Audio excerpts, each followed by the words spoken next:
God bless you. I like this idea because wind is unseen. Wind is powerful. Wind has a massive effect wherever it goes. And you can't really attach a description to wind. I like that. Wind is windy. Wind is windy. Water is wet. I like that stuff. I like the stuff that escapes even the English language. We're a people that defy description.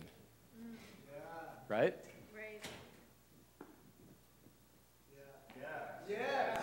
What's up? Are we going to do this together, or are we? We've been playing this way every week. I don't know what it's going to take. You guys think? Let me tell you something. You guys think I'm kidding when I say we'll just shut down the service and we'll all go have brunch.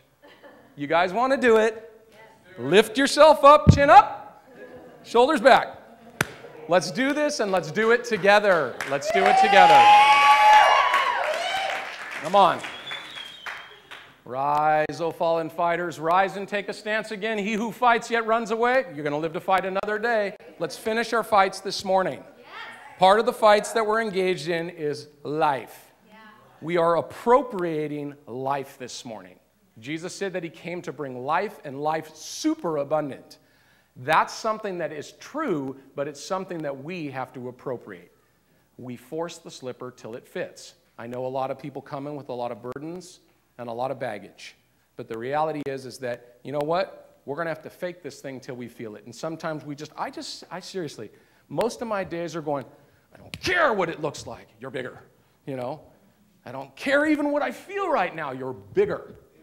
You're bigger than my body. You're bigger than my circumstances. You're bigger than my history. You're bigger than all the abuse I've suffered.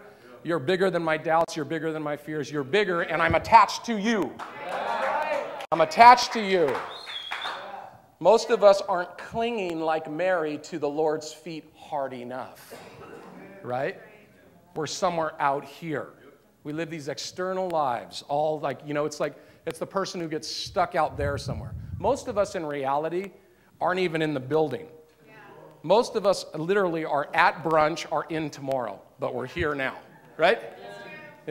Or some of us are actually up on that over there. We're over there, but we're sitting here and we think we're fooling everybody. You're only fooling yourself. You're not fooling anybody, right? There's a couple books that were written, when in this country, when all of a sudden, like a lot of the Eastern religion kind of flooded through this country in the 60s and 70s, there was a guy by the name of Ram Dass who was like kind of a Hindu practitioner, and he wrote a book. And I like the name of the book. It was a very famous book, Be Here Now. Be Here Now. And then there was another guy, I was telling the kids this yesterday, there's another guy who wrote a whole book on his spiritual journey, probably in the mid-90s or something, and it said this: it's here now. Are you? It's here now. Or I like to think of it in another way, from our perspective. He's here now. Are you? Are you? Are we even present? Are we even present? Or are parts of us present? You ever read the Bible and you realize that when you read this stuff, there's these comments. It's like, it's a word. I love these one words that just hit me. How about this? The word all. With all of your heart. How about that? Love the Lord your God with all of your heart. I think probably most of us aren't actually seeing any movement in the spiritual realm because we're loving the Lord with 5% of our heart. Right? And that's why we got a lot of nothing going on. And in fact, we're going nowhere fast. All right? All right. Anyways. Let's go to the book of Joel.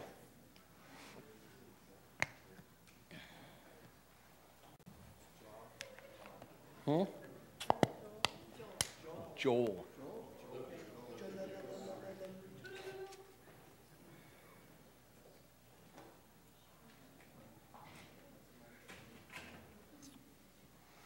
Second chapter. of Joel.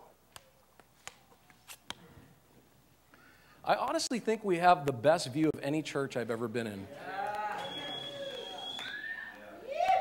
The last building we had, it was like a concrete wall. It was awful. You know, the only thing of interest on that concrete wall was the screen with some like song lyrics on it. It was like, it's terrible. We all stared at a concrete wall. You know, now I kind of look at it like, okay, if the music doesn't minister to you and the sermon doesn't mean anything to you, let's hope that God through his created order will get to you. You know, if that doesn't happen, I don't know what you might want to do, but you might want to do something, because if you're that dull, you got real problems going on. If this doesn't inspire you on any level, something's going on. Your Christianity is not working. It's just not working. All right, you guys cool? Yeah. All right. Book of Joel, chapter 2, verse 28. And it shall come to pass afterward that I will pour out my spirit on all flesh. Your sons and your daughters shall prophesy. Your old men shall dream dreams. Your young men shall see visions. And also on my men servants and on my maid servants I will pour out my spirit in those days. Jump over to chapter 3, verse 9. Proclaim this among the nations, prepare for war. Are your ears open? All right. We can talk spiritually here, right? We're supposed to be supernatural people, spiritual, born again of the Spirit, right? Yes. So we can talk spiritual talk without people like not understanding, right? You guys all talk spirit, right? Yeah. Okay.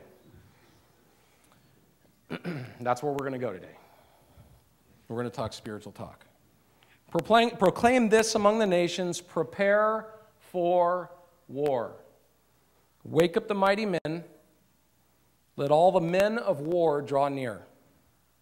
Let them come up. Beat your plowshares into swords and your pruning hooks into spears. Let the weak say, I am strong.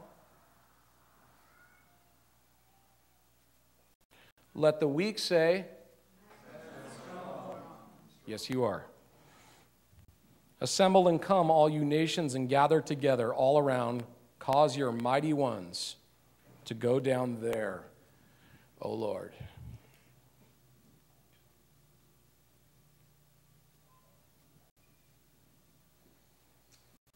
All right. So I had a weird dream. Let's go weird. So I had a weird dream. Your sons and your daughters shall prophesy. Your old men shall dream dreams. Your young men shall see visions, right? Dreams, visions, right? We should be dreaming dreams and having visions. We should be comparing notes. We should be talking about the things that we're seeing in the unseen. Amen. We should be making some sense for one another of what's really going on.